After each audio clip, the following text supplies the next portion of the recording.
Hello प्यारे बच्चों, आप सभी का हिंदी मीडियम के इस नंबर 1 चैनल शुभम क्लासेस पर मैं स्वागत करता हूं। मैं सुधीर सर। आप सभी को क्लास 12th में मैथमेटिक्स में हम प्रायिकता पढ़ा रहे हैं। आप सभी इससे अवगत है भली भांति। उसके 3 पार्ट हमने अभी तक बना दिए हैं, पार्ट 1, पार्ट 2 और पार्ट 3। आज चौथा भाग है। आज हम डिस्कस करेंगे प्रश्नावली 13.2 के सवालों को, जो कि बहुत ही इंपॉर्टेंट है एग्जामिनेशन पॉइंट ऑफ व्यू से। यहाँ से आप पेपर उठा के देखेंगे 2018, 2019, 2020 के, तो सवाल आपको ज़रूर मिलेंगे। टॉपिक है हमारा स्वतंत्र घटनाएं, इंडिपेंडेंट इवेंट्स और फार्मूला क्या होता है। सबसे पहली बात, स्वतंत्र घटनाएं क्या होती हैं, अपवर्जी घटनाएं क्या होती हैं। बहुत बेसिक अंतर है और बहुत आसान है। ठीक है। तबीयत कल बहुत फीवर, जुकाम बुखार काफ़ी तेज़ है और आज भी है। अगर अभी टेम्परेचर मेजर किया जाए तो 100 के आसपास ही मिलेगा, लेकिन फिर भी आपकी कॉन्टिन्यूटी बनी रहे, चूँकि प्रायिकता चल रहा है टॉपिक और आपका कंटिन्यू बना रहे, इसलिए हम जो है वीडियो आपको प्रोवाइड कर रहे हैं। ठीक है। चलिए, स्वतंत्र घटनाएं अभी तक 13.1 का पूरा क्लियर हो गया, इसमें कोई डाउट नहीं होना चाहिए। जो बच्चे अभी तक नहीं देखें जाके प्लीज़ देखें। ठीक है। स्वतंत्र घटनाएं क्या होती हैं बच्चा? ऐसी दो घटनाएं जिसके एक के घटित होने से दूसरे पे कोई न इफेक्ट पड़े। पहले वाला घटित हो या ना घटित हो, उसका इफेक्ट दूसरी घटना पे ना पड़े। इसको एक बहुत आसान एग्जांपल से समझें तो अगर क्रिकेट में मान लीजिए एक साइड जो है रोहित शर्मा है और दूसरे साइड शिखर धवन है। मान लीजिए अगर रोहित शर्मा 6 मार रहा है तो शिखर धवन भी मारेगा। दोनों इंडिपेंडेंट है। अगर शिखर धवन के छक्का मारने से रोहित शर्मा के छक्का मारने पे कोई इफेक्ट नहीं पड़ेगा। दोनों इंडिपेंडेंट है, दोनों मार सकते हैं, दोनों नहीं मार सकते हैं। कोई ये नहीं कि अरे तुम छक्का मारोगे तो हम नहीं मारेंगे, तुम 1 रन लोगे तो हम नहीं लेंगे, ऐसा कुछ तो है नहीं। अगर तुम सिंगल ले सकते हो तो हम भी ले सकते हो। कुछ भी एक के घटना के घटित होने से दूसरे पर इफेक्ट ना पड़े, इस तरह की घटनाओं को स्वतंत्र घटनाएं कहते हैं। ये तो होगी डिफिनीशन। लेकिन कभी भी सवाल आपको देगा तो ये ऐसा एग्जाम्पल तो देंगे नहीं। तो अगर मान लीजिए एस हमारा क्या है, प्रतिदर्श समष्टि है, ये तो हमेशा रहेगा ही रहेगा। सिंपल स्पेस, कुछ न कुछ एलिमेंट होंगे इसके सॉरी, इससे यहाँ पर ई और एफ, ठीक है, 2 घटनाएं हैं। ठीक है, 2 घटनाएं हैं। अगर हमें चेक करना है कि ई और एफ स्वतंत्र घटनाएं हैं कि नहीं, तो बच्चा कुछ नहीं, पी इंटरसेक्शन एफ, क्लियर हुआ, equal to P E into P F. अगर ऐसा होता है तो हमारी घटनाएं ई और एफ क्या होंगी, स्वतंत्र होंगी। बहुत बेसिक चीज़ है। हमें प्रोबेबिलिटी पता होना चाहिए घटना ई का, प्रायिकता पता होना चाहिए घटना एफ का, और ई इंटरसेक्शन एफ यानी घटना ई और एफ में कुछ उभयनिष्ठ घटनाएं होंगी तो उसकी प्रायिकता ज्ञात कर लेंगे। अगर ऐसा होता है तो ये घटनाएं क्या कहलाएंगी, स्वतंत्र घटनाएं कहलाएंगी, इंडिपेंडेंट। ये हो गया मैथमेटिकल ट्रीटमेंट। समझ में आएगा? तेज नहीं बोलेंगे, आराम से ही बोलेंगे, लेकिन समझ में आ जाएगा। इसमें कोई बहुत बड़ी बात नहीं। और इसके पहले हम लोग क्या पढ़े थे, पी ई बाई एफ, यानी घटना ई के घटित होने की प्रायिकता, जबकि घटना एफ क्या है, ऑलरेडी घटित हो चुकी है। और इसका फार्मूला क्या था, पी इंटरसेक्शन एफ, ठीक है, अपान में पी एफ। जो घटना घटित हो चुकी है वो नीचे। ये हमने 13.1 में इसका अध्ययन किया। अब जो हम पढ़ेंगे वो 13.2 के सवालों को, बहुत छोटा सा फार्मूला है। ठीक है। इसमें क्या होता है, इसको जो पढ़ते हैं बच्चा ना, ई और एफ दोनों घटनाओं की प्रायिकता अगर अलग अलग पता हो, तो अगर आपको ये पूछे कि दोनों घटनाएं एक साथ घटित हों, ठीक है, ऐसे भी सवाल होता है, उल्टा भी पूछता है। देखिएगा क्या क्या। ये जो ई इंटरसेक्शन एफ रिप्रेजेंट करता है बच्चा, वीडियो पसंद आ रहा है वीडियो को लाइक करिएगा। काफ़ी दिक्कत में है हम, पता नहीं आपका साथ दे पाएंगे कि नहीं, बोर्ड एग्जाम तक निकल ना जाए, इधर ही निपट ना जाए अगर ऐसे ही रहा तो। ठीक है, पर कोशिश तो कर रहे हैं। कहीं मुझे लग रहा कोरोना तो नहीं हो गया, लेकिन वैसा कुछ दिक्कत है नहीं। ठीक है, आप लोग का आशीर्वाद रहा है तो सही हो जाएंगे। ये जो है बच्चा ना इंटरसेक्शन, ये जो ई इंटरसेक्शन रिप्रेजेंट करता है, इसको बोलते हैं ई और घटना ई और एफ एक साथ घटित होने की प्रायिकता। ये जो ई इंटरसेक्शन एफ का प्रायिकता निकाल रहे हैं, इसको बोलते हैं घटना ई और एफ एक साथ घटित होने की प्रायिकता। ठीक है, ये क्या है घटना, ये जो हम निकाल रहे हैं, ये जो हमारा क्या है पी इंटरसेक्शन एफ जो निकालना है, ये जो है घटना ई, इसको समझ लीजिए, एवं एफ एक साथ घटित होने की प्रायिकता है, एक साथ घटित होने की प्रायिकता, ठीक है, घटित होने की प्रायिकता, ये क्लियर हुआ, घटित होने की प्रायिकता, क्लियर हुआ। कभी भी बोल दे कि एक घटना ई उसकी प्रायिकता पता हो, एक घटना एफ है उसकी प्रायिकता अलग पता हो, और ये पूछे कि दोनों घटनाएं एक साथ घटित हों उसकी प्रायिकता ज्ञात करिए, यानी कि दोनों का मल्टीप्लाई कर देंगे, ठीक है। समझ में आया? ई इंटरसेक्शन एफ का मतलब समझ में आ गया। अगर यहीं पर ई यूनियन एफ हो बच्चा, तो अपवर्जी, परस्पर अपवर्जी घटनाएं क्या होती हैं, यही से समझ लीजिए, और उसके बाद सवाल हम लोग डिस्कस करेंगे 13.2 पर। अपवर्जी वो घटनाएं होती हैं जो कि अगर दो घटनाएं हैं तो एक घटना घटे लेकिन दूसरी ना घटे, ठीक है। जैसे अगर हम सिक्के को उछालें तो एक अगर हेड आएगा तो टेल नहीं आएगा, टेल आ गया तो हेड नहीं आएगा, ये घटनाएं परस्पर अपवर्जी घटनाएं हैं। और परस्पर अपवर्जी घटनाएं चेक करने का जो तरीका है वो होता है ये चीज़, ठीक है। बहुत आसान फार्मूला है। अगर आप किसी दो घटनाओं को चेक करना है कि परस्पर अपवर्जी है तो ये चीज़ होल्ड होना चाहिए, ठीक है। यानी P यूनियन, इसका जो मतलब होता है घटना या तो E घटित हो या F, घटना E घटित हो या F, उसको पढ़ते हैं ये, और ये जो पढ़ते हैं E और F एक साथ घटित होने की प्रायिकता, और ये जो पढ़ते हैं घटना E या F घटित होने की प्रायिकता, इन दोनों में से कोई एक घटना घटित होने की प्रायिकता। क्लियर हुआ? यूनियन से प्रेजेंट करते हैं, समझ में आ गया। चलिए आइए सवाल हम हल करते हैं 13.2 के, कुछ उदाहरण भी करेंगे और कुछ एक्सरसाइज के सवाल भी, ठीक है। चलिए आइए, चलिए बच्चा एक क्वेश्चन पहले उदाहरण का करते हैं। देखिए पहले समझना जरूरी है। आपका पेज नंबर 560 एनसीईआरटी की बुक की बात हो रही है, उदाहरण नंबर 10, ठीक है। पेज नंबर 560, ठीक है, और उदाहरण नंबर क्या है बच्चा? उदाहरण नंबर 10 है, ठीक है। आप बुक खोल लीजिए, बहुत अच्छा क्वेश्चन है, और ये क्वेश्चन आपके सामने रहा, ये देख लीजिए, अच्छे से क्लियर हो जाएगा। कह रहा है एक पासे को एक बार उछाला जाता है, एक पासे को अगर एक बार उछाला जाता है तो जो सिंपल स्पेस बनता है बच्चा, क्या क्या आने की संभावना है? 1 है, 2 है, 3 है, 4 है, 5 है और 6 है। वीडियो पसंद आ रहा है लाइक करिए, और साथ में कमेंट भी कर सकते हैं कि आप कमेंट क्या करेंगे। अच्छा, परेशान होने की ज़रूरत नहीं है, आपका पेशेंस हमको पता है टूट रहा है, क्योंकि डेट शीट आप वेट करते करते, पहले 1 मिनट आप इसको करिए, इसका सिंपल स्पेस बनाइए, हम एक बार ऑडियो वीडियो देख लेते हैं सही आ रहा है कि नहीं। चलिए बिल्कुल सही ऑडियो वीडियो, कोई इसमें दिक्कत परेशानी नहीं है। बहुत इजी क्वेश्चन से फिर थोड़ा सा कठिन और कठिन करेंगे, यही हमारा पढ़ाने का तरीका है। चलिए क्वेश्चन आपके सामने दिख ही रहा है, कह रहा है ई जो घटना है, घटना पासे पर प्राप्त संख्या 3 का अपवर्त है को ई से, ठीक है, यानी जो ई से रिप्रेजेंट करने वाली घटना है वो है 3 के अपवर्त। समझ रहे हैं बच्चा? 3 का मल्टीपल, यानी जो घटना ई है वो घटनाएं हैं जो 3 का मल्टीपल है। इसमें 3 का मल्टीपल कौन कौन है बच्चा? 3 है और 6, ठीक है। और जो घटना एफ है, समझिएगा, जो घटना एफ है पासे पर प्राप्त संख्या सम है को एफ से निरूपित किया गया है। एफ से क्या निरूपित किया गया है? जो पासे पर प्राप्त संख्या जो सम हो, तो बहुत आसान है, सम संख्या क्या क्या हो सकता है? 2 है, 2 है, 4 है और क्या है बच्चा? 6 है। अगर हमको यही पता करना है कि जो घटना है ई और एफ परस्पर स्वतंत्र घटना है कि नहीं, तो बहुत आसान फार्मूला है, 2 नंबर में कई बार पूछा गया है, बड़े क्वेश्चन भी बनेंगे, ठीक है। तो ई इंटरसेक्शन एफ निकाल लीजिए, ठीक है। ई इंटरसेक्शन एफ क्या, दोनों में क्या कॉमन है बच्चा? 6 है, ठीक है। अच्छा, इसकी प्रायिकता निकालिए, घटना ई की प्रायिकता क्या होगी?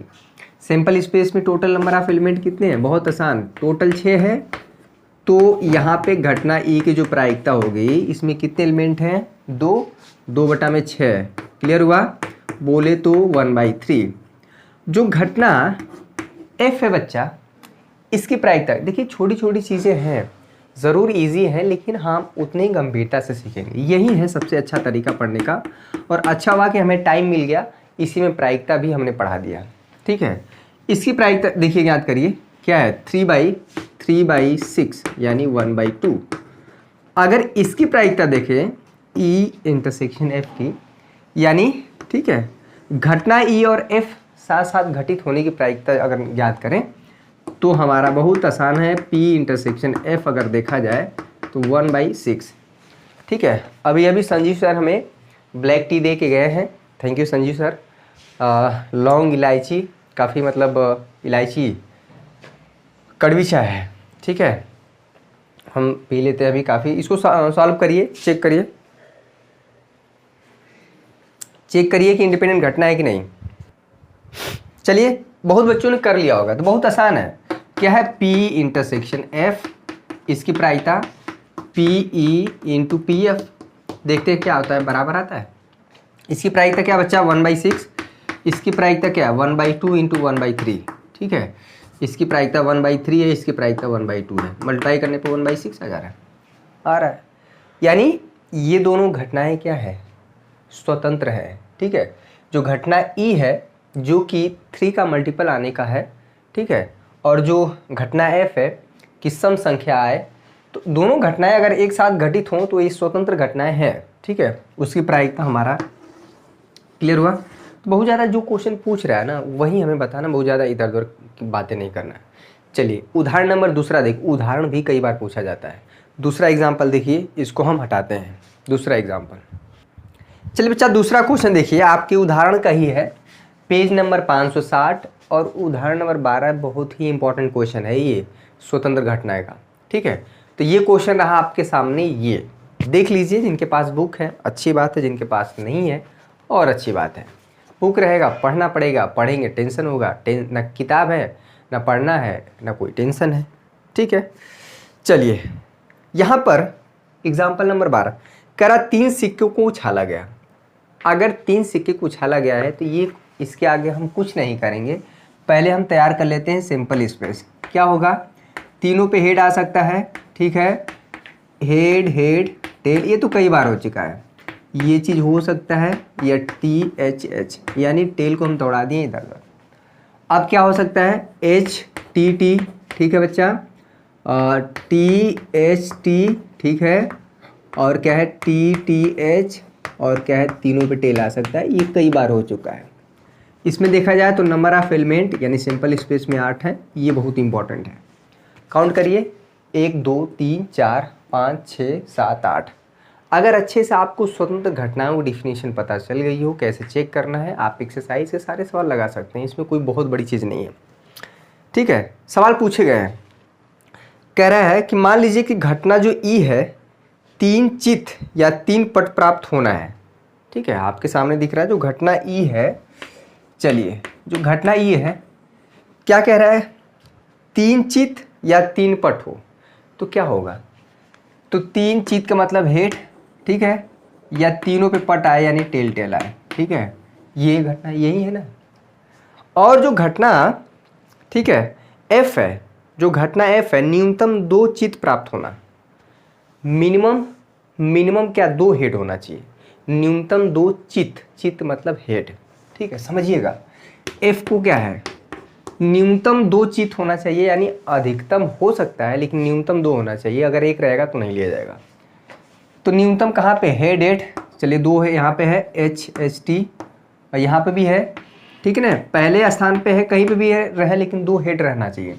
यहाँ पे भी 2 हेड है न्यूनतम, ये नहीं लिया जाएगा क्योंकि यहाँ पे एक ही हेड है, यहाँ पे भी एक ही हेड है यहाँ पे। और ये सबसे बड़ा कन्फ्यूज़न होता है बच्चों को, ये कहा है कि न्यूनतम 2 हेड होना चाहिए, यानी कि अधिकतम चाहे जितना हो सकता है, अधिकतम यहाँ पे 3 हेड है। ठीक है, यही मिस्टेक होता है बच्चों से। और EFG जो घटना जी है, अगर इसको आप अच्छे से समझ लेना, शब्दों का बड़ा खेल होता है प्रायिकता में। ठीक है, वीडियो पसंद आ रहा है वीडियो को लाइक करिए और साथ में सारे बच्चों को बताइएगा जो नए सेशन 2022 में जाने वाले बच्चे हैं उनका बोर्ड एग्जाम होगा कि हाँ शुभम क्लासेज है कोई चैनल। ठीक है, इतना ही आपको काम करना है और इसके अलावा कुछ नहीं। जो जी घटना है, अधिकतम 2 पट प्राप्त होना है। पट मतलब टेल, अधिकतम 2 टेल होना चाहिए। ठीक है, यानी न्यूनतम 1 भी हो सकता है, अधिकतम 2। अधिकतम 2 कहाँ पे भैया? अधिकतम 2 होना चाहिए। ठीक है, तो अधिकतम यहाँ पे है TTH, देखिए TTH बहुत बढ़िया। THT 2 ही है अधिकतम। HTT क्लियर हुआ। यहाँ पे अधिकतम 2 होना चाहिए, न्यूनतम चाहे जितना भी हो सकता है। यहाँ पे TH ठीक है, यहाँ पे HTH ठीक है, और HHT क्लियर हुआ, HHT, और यहाँ पे HH भी हो जाएगा क्योंकि अधिकतम 2 बोला है। ठीक है, यानी मिनिमम 1 को नहीं हो सकता है। ठीक है, जो घटना जी है इसमें बोला है कि अधिकतम जो है पट 2 होना चाहिए, तो अधिकतम कहीं पे भी 3 दिख रहा है। ठीक है, क्योंकि बोला ही है कि अधिकतम 2 होना चाहिए, यानी मिनिमम 1 भी हो सकता है या 1 भी नहीं हो सकता है, ये लिया जाएगा। इसमें शब्दों का बड़ा खेल है। हमें चेक करना है कि EF, EG और FG में से कौन कौन सी स्वतंत्र घटनाएं हैं और कौन कौन सी पराश्रित। जो घटनाएं स्वतंत्र नहीं होती हैं वो पराश्रित होती हैं, डिपेंडेंट घटनाएं होती हैं। ठीक है, आज अगर आपको डिफिनीशन समझ में आ गया तो सवाल आप बहुत आसानी से कर ले जाएंगे। ठीक है, एक्सरसाइज में सवाल बहुत आसान है। ठीक है, संभवतः हो सकता है कल भी क्लास ले, आज बहुत ज़्यादा लंबा क्लास नहीं लेंगे, लेकिन कॉन्टिन्यूटी बनी रहे, चीज़ों को आप अच्छे से समझें। जैसे टाइम टेबल आता है वैसे फिर से हम रिवीजन कराना शुरू कर देंगे इंपॉर्टेंट क्वेश्चन के साथ। 5 नंबर वाली सीरीज वहीं से कंटिन्यू होगी। पहले E और F चेक करें। ठीक है, तो पहले इसकी प्रायिकता ज्ञात कर लीजिए। P की क्या होगी बच्चा, इसमें कितने एलिमेंट हैं, 2, नीचे कितना आएगा 8। ठीक है, इसमें तो कोई दिक्कत नहीं है, 1/4 हो गया। ठीक है, इसकी प्रायिकता ज्ञात कर लीजिए F की, 1 2 3 4, बहुत आसान है। प्रायिकता जो घटना F है 4/8 यानी 1/2। ठीक है, इसमें कोई दिक्कत नहीं हुआ। अब क्या निकालेंगे, पहले E और F को चेक कर रहे हैं, तो हमको E इंटरसेक्शन F भी तो निकालना पड़ेगा। दोनों घटनाओं में देखिए कुछ उभयनिष्ठ है, क्या है, HH यानी HH। इसकी प्रायिकता क्या होगी, ठीक है, इसकी प्रायिकता क्या हो जाएगी, E इंटरसेक्शन F की 1/8। क्लियर हुआ, क्योंकि ये एक एलिमेंट की तरह ट्रीट करेगा और डिवाइडेड बाई 8 होगा, यानी सिंपल स्पेस में जितने अवयव हैं। समझ में आया। चलिए, तो हमको चेक करना है P इंटरसेक्शन F, अगर ऐसा आता है दोनों की P इंटू PF अगर इक्वल टू आता है, इसका क्या है 1/8 है। इसकी प्रायिकता क्या है बच्चा, 1/4 इंटू 1/2 आ गया 1/8, यानी लेफ्ट ये चीज़ होल्ड हो रहा है, यानी कि E और F घटनाएं क्या हैं, परस्पर स्वतंत्र हैं। आप देख के किसी भी इवेंट्स को, किसी भी घटना को आप नहीं बता सकते हैं कि ये दोनों घटनाएं स्वतंत्र हैं, आपको मैथमेटिकल ट्रीटमेंट लगाना पड़ेगा। ठीक है, अब क्या है E और G। ठीक है, बहुत आसान हो गया।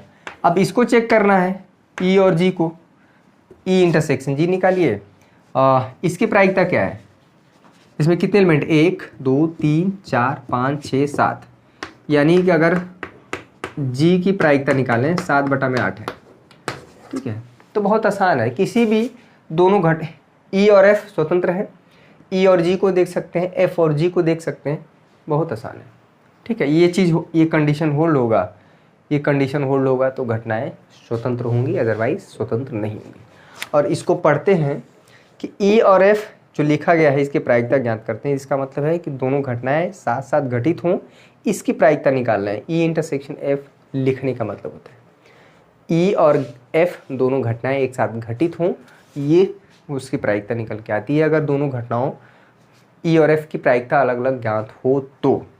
समझ में आ गया। तो आप इसी तरह से बाकी सारे चीज़ें कर लीजिएगा। मेन चीज़ था ये सिंपल स्पेस बनाना, E बनाना, F बनाना, G बनाना। अगर ये बन जाता है तो आप देखते होंगे कि बाकी सारी चीज़ें निकल के आ जाती हैं। ठीक है, चलिए कुछ और चीज़ें हैं जो जान लेते हैं, उसके बाद एक्सरसाइज की तरफ हम बढ़ते हैं। ठीक है, चलिए इसमें बच्चा 2 रिजल्ट है, बहुत ज़्यादा यूज़ होगा। ठीक है, कई सवालों में यूज़ होगा, इसलिए हम बता देते हैं, परेशान होने की जरूरत नहीं है। सिलेबस लगभग पूरा खत्म हो चुका है, प्लेलिस्ट हमने बना दिया है, अवकलन समाकलन का अलग, साथ में 56 नंबर का अलग। बहुत बच्चे वही सवाल भेजते हैं हमको, टेलीग्राम पे या व्हाट्सएप पे भी हमें कभी कभी भेजते हैं, या फिर वही सवाल पूछते हैं जो हम ऑलरेडी बता चुके हैं, यानी वीडियो नहीं देखना है। चाहते हैं कि वो हमें व्हाट्सअप करें, टेलीग्राम करें और उन्हें हम इंडिविजुअली सॉल्व करके भेजें। ये ऐसे कैसे हो सकता है? 100 बच्चे दिन भर मैसेज करते रहते हैं, हम किसका किसका सॉल्व करके भेजें? तो आप कोशिश करिए, वीडियो देखिए, ठीक है। अगर घटनाएं ई और एफ स्वतंत्र हैं तो घटनाएं ई और एफ डैश जानते क्या होती है? अगर एफ घटना घटित होने की प्रायिकता है तो एफ डैश घटना के न घटित होने की प्रायिकता, घटना न घटित हो, ठीक है, ये जो घटना एफ न घटित हो, एफ डैश। क्लियर हुआ?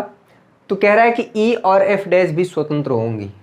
मतलब अगर घटना ई और एफ स्वतंत्र है तो ई और एफ डैश भी स्वतंत्र होंगी। यानी कुल मिला के इतना मतलब है कि पी इंटरसेक्शन एफ, ठीक है बच्चा, इक्वल टू हो जाएगा P E into P F dash. ठीक है, यही मतलब है। घटना ई की प्रायिकता और घटना एफ, ये जो एफ डैश है ना, घटना एफ के न घटित होने की प्रायिकता है। ठीक है, तो ये चीज़ है। यहाँ पे देखिए, यदि घटनाएं ए और बी स्वतंत्र हैं, ठीक है, अगर घटना ए और बी स्वतंत्र हैं तो इसका मतलब बस यही है कि ए इंटरसेक्शन बी ये हो जाएगा। ठीक है, ज़्यादा समय न लेते हुए हम सीधे पॉइंट पे बात कर रहे हैं। आजकल हंसी मजाक किसी प्रकार नहीं हो रहा है। गाने की बात कहें, गला इतना बैठा हुआ है, मैं गा ही नहीं पा रहा हूँ। ठीक है, तो जल्द ही ठीक हो जाए तो मैं चीज़ों को शुरू कर दूँगा, बशर्ते आपकी कॉन्टीन्यूटी बने रहे, चीज़ों का आप थोड़ा थोड़ा डेली जानें। तो घटनाएं ए या बी में से किसी एक घटना के घटित होने की प्रायिकता, कम से कम एक घटना घटित हो, उसको पी ए यूनियन बी से रिप्रेजेंट करते हैं। और जो ए इंटरसेक्शन बी होता है, दोनों घटनाओं के घटित होने की प्रायिकता होती है एक साथ। और ए यूनियन बी जो लिखा होता है, या तो घटना ए घटित हो या घटना बी घटित हो, न्यूनतम एक के घटित होने की प्रायिकता।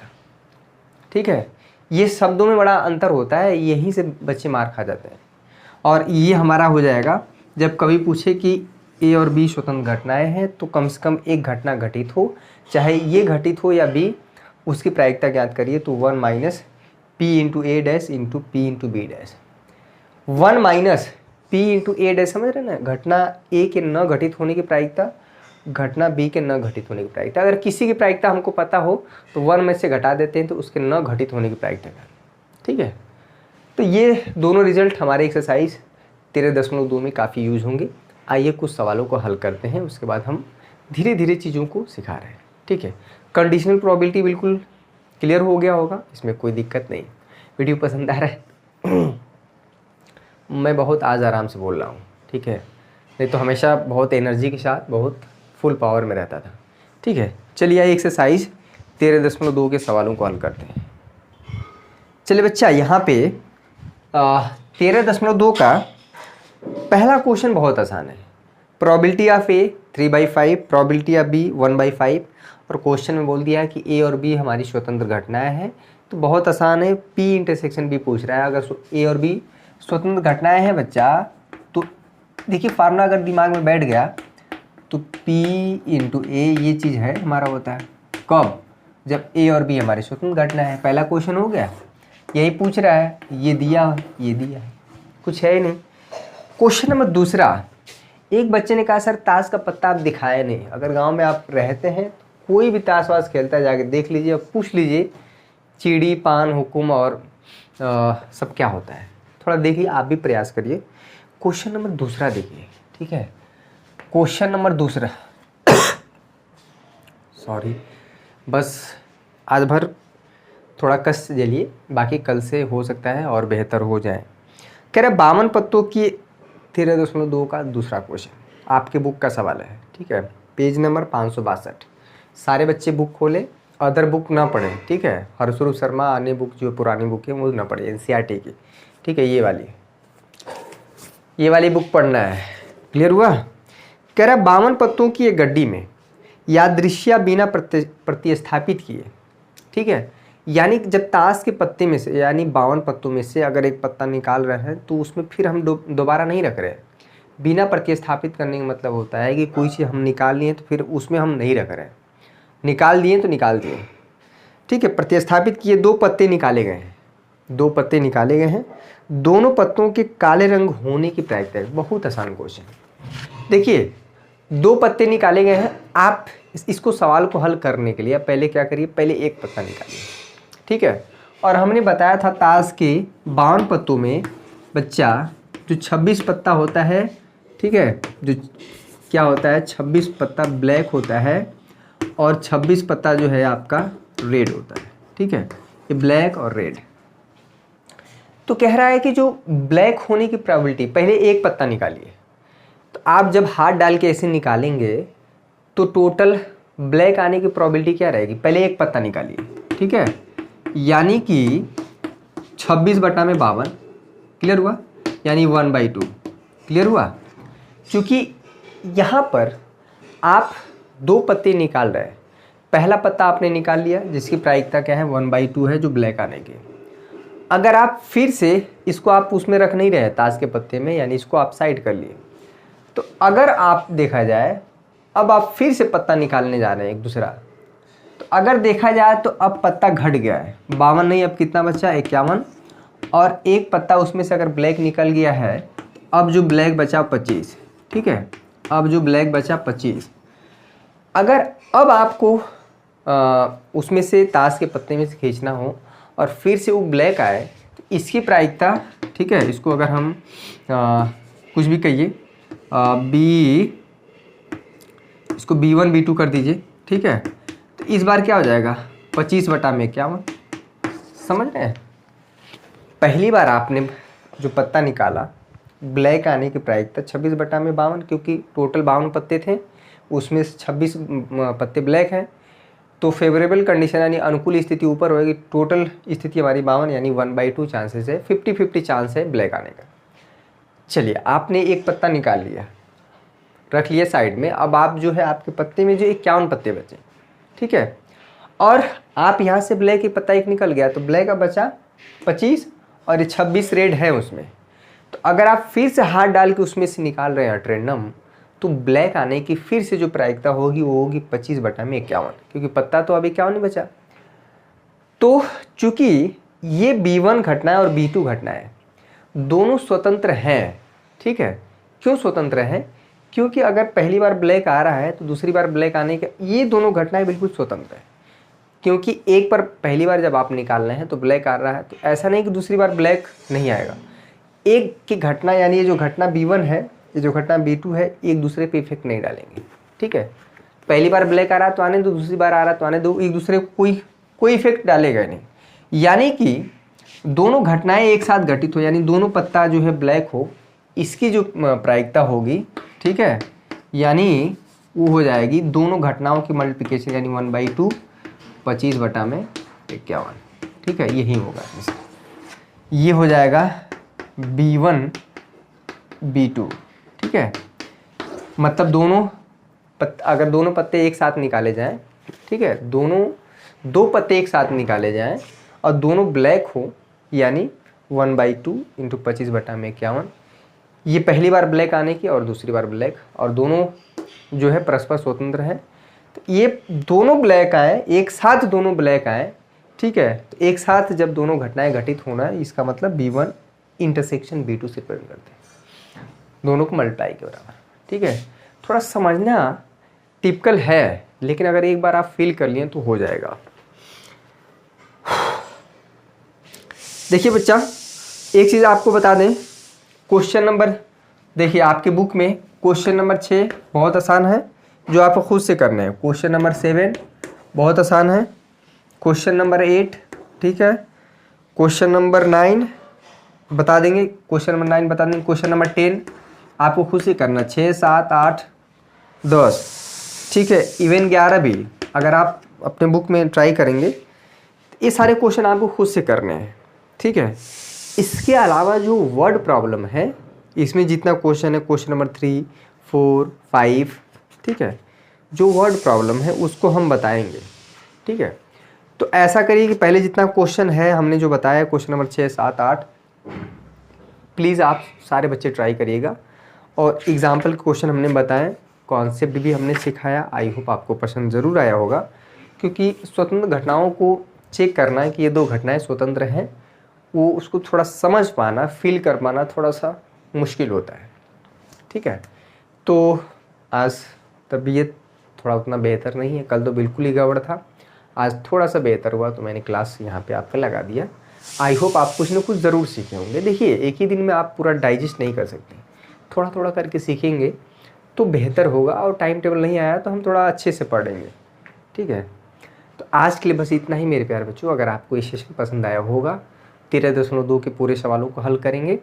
अगर आप ये 2 एक्सरसाइज भी आप अच्छे से कर ले गए तो आपके बोर्ड एग्ज़ाम में आपका पूरा क्वेश्चन फंस जाएगा प्रायिकता का। देखेंगे 13.3 के बारे में सोचेंगे, अगर समय मिलता है तो करा देंगे, अदरवाइज़ बाकी सारे चैप्टर जितना पढ़े उसको रिवीजन करना ज़रूरी है। ठीक है, तो आज के लिए बस इतना है मेरे प्यारे बच्चों। कल मिलते हैं कुछ बेहतरीन क्वेश्चन के साथ। वर्ड प्रॉब्लम जो होते हैं, प्रॉब्लम उसी में होती है, वर्ड प्रॉब्लम में। ठीक है, तो आज के लिए बस इतना ही। बहुत बहुत धन्यवाद आप सभी का। जय हिंद, जय भारत।